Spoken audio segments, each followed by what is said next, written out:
Membrana plasmática e sua fluidez. Meu irmão, um clássico dos clássicos. E aí eu insisto muito o quanto que é importante vocês estudarem fazendo questão. Porque, meu irmão, no final de contas, vestibular, assim, sendo bem sincero, é tudo quase a mesma coisa. Vou falar quase para meu irmão, né? O maluco fala, então, diz que é tudo igual. Não, quase tudo igual. Os assuntos se repetem, né? Aquele enfeite em cima da questão que vai variar um pouquinho. E aí eu já deixo vocês ligados nessa questãozinha aqui, ó, que fala exatamente do mesmo assunto que essa questão, só com uma roupagem distinta. Beleza? Mas galera, essa é a ideia. Estudem fazendo questões, estudem aí, né? Primeiro conteúdo, tenham uma noção e tudo mais, mas cara, depois, meu irmão, é pegar repetição, repetição, repetição. Infelizmente, todo concurso é assim. Beleza? Não adianta eu falar do quanto é lindo saber, entender, mas tem gente que, cara, meu irmão, não vai aproveitar muito, né, determinados assuntos para a vida. Não, o cara que vai fazer, sei lá, história, pô, né, vamos com calma, né? Se o seu papo aqui é entender e passar no vestibular, meu irmão, caia dentro aqui, ó, né, do Kibio, que meu irmão tem aqui o maior banco de questões para vocês. Show? Se inscreva no canal, cara, você aperta o sininho aí, dá joinha, meu irmão, vamos com tudo que seu não é nosso.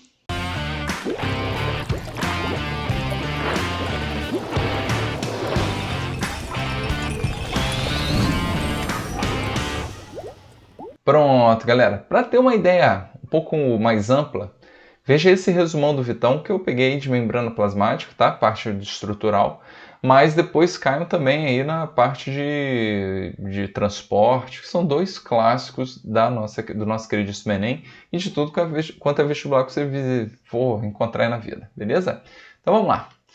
Visando explicar uma das propriedades da membrana plasmática, fusionou-se uma célula de camundongo com uma célula humana, formando uma célula híbrida. Tá?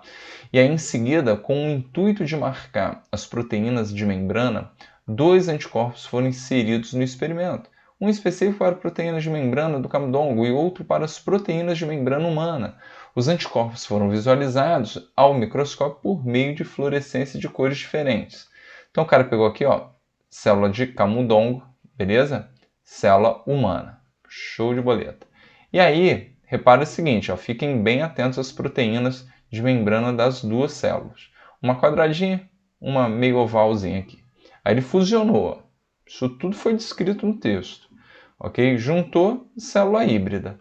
Beleza? Então repara que aqui estão os anticorpos, na verdade, as proteínas de membrana, né? Do ratinho, beleza? Do camundongo e aqui da célula humana. Maravilha. Pronto. Aí ele pegou os anticorpos, ele falou isso com a gente, beleza?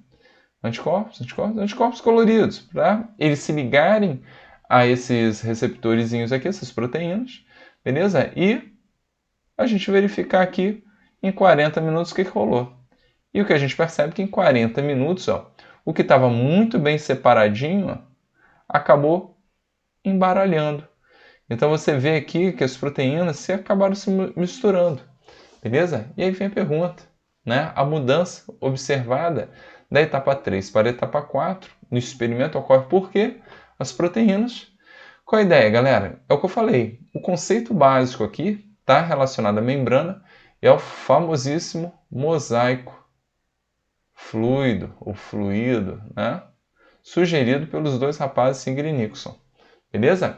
E qual a ideia, galera? Né? Lembrem que a nossa camada, a nossa bicamada de fosfolipídio, ok? Caracterizando aqui uma célula animal, bem bonitinho. Olha só que fofo. Né? Ele tem, né, duas relações bem interessantes para a gente caracterizar. O ácido graxo, ok? O ácido graxo. E aí, filhão, ó, o Enem conseguiu transformar isso aqui numa questão de química, que está aqui, ó. Questãozinha linda, vale muito a pena ver. Que ele relaciona a estrutura desse ácido graxo, ok? Pernoquinhas mais longas, pernoquinhas mais curtas, ou seja, moléculas maiores e menores, ok? E a questão da quantidade de insaturações, ok? Que poderiam, né, trabalhar com essa ideia aqui, ó, das insaturações, de dar uma quebra de rabo aqui nesse ácido graxo, beleza? Tranquilo? Então, o que provoca essa quebradinha aqui é a insaturação. Aí o cara fez uma questãozinha lá, misturando, vocês vão lembrar, cis-trans, né, isomeria geométrica, não deixa de ver, cara, essa questão é muito fofa. Então essa é a primeira relação do ácido graxo e a fluidez. Tá? Agora, um outro lance bem bacana está relacionado a moléculas de colesterol. Pois é, colesterol tão falado aí, né? Tão temido, ok? Mas, galera, lembra que o colesterol é essencial à composição aqui da membrana e sua fisiologia, né? Sua funcionalidade. Então, lembra que a gente tem, né? Além disso tudo, né? Temos também aqui as proteínas, né? Vamos fazer uma proteínazinha aqui, bonitona.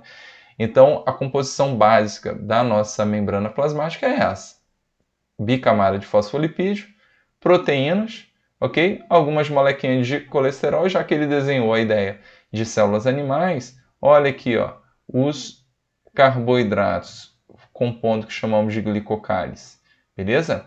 E esse glicocálides muito importante nessa ideia, tá? Do reconhecimento celular, tá? Até mesmo a gente falou aqui, ó, de receptores e tudo mais. Lembra que o glicocálise está atrelado à origem do sistema ABO ou AB0, você fica à vontade, beleza? E aí o que acontece? Né? Lembra que as aglutininas, anti-A, anti-B, ok? Reconhecem esse aglutinogênio, certo? Que é o antígeno, né? E aí, galera, essa é a brincadeira bem bacana aí que a gente tem para a estrutura da membrana plasmática. Bicamada de fosfolipídio, proteínas, né, carboidrato, lembrando que o glicocálise, né, só rola nas células animais, nas vegetais não tem, ok? E tem aqui o colesterol, muito importante também na questão da fluidez, beleza? Então, a gente tem colesterol aqui, muito bacana, gente. Então, esse conjunto aqui trabalha exatamente a ideia de que, meu irmão, né, a gente tem ali as proteínas e tudo mais, só que, cara, tá rolando uma bagunçona, eles estão se movimentando, tá total movimento, ok? A questãozinha que eu apontei, ele prova de um outro jeito que rola essa fluidez, tá? E nessa questãozinha, ele trabalhou essa ideia dos anticorpos, né, coloridos, enquanto nesse primeiro momento aqui, ó, a gente via nitidamente um lado colorido e um outro lado com uma outra cor, ok? Na etapa 4 a gente viu tudo embaralhado. Então vamos lá. A mudança observada da etapa 3 para a etapa 4 do experimento ocorre porque as proteínas, letra A, movimentam-se livremente no plano da bicamada lipídica. Já matamos. Letra A. Show? Vamos ler as demais. B. Permanecem confinadas em determinadas regiões da bicamada. Aí a gente trabalha com a ideia que, meu irmão, essa estrutura aqui ficaria fixa, beleza? O que não aconteceu no experimento, ok?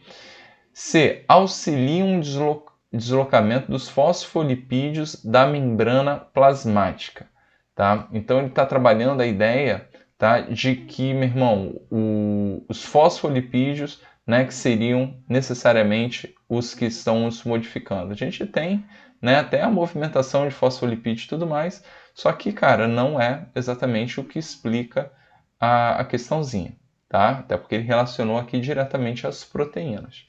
Tá? São mobilizadas em razão da inserção de anticorpos. Né? Então, não é inserção de anticorpos. Né? Os anticorpos eles só acabam se ligando, né, aos seus receptores. Okay? E são bloqueadas pelos anticorpos. Né? Não são bloqueadas pelos anticorpos, né? Já que a gente percebeu aí a ideia dessa movimentação. Show?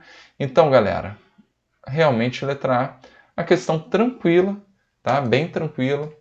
Ela acaba, né, trabalhando com o conceito de fluidez da membrana, nada demais, tá? Então, fiquem ligadões que, como eu falei, tudo se repete, beleza? Vamos com tudo, um abraço.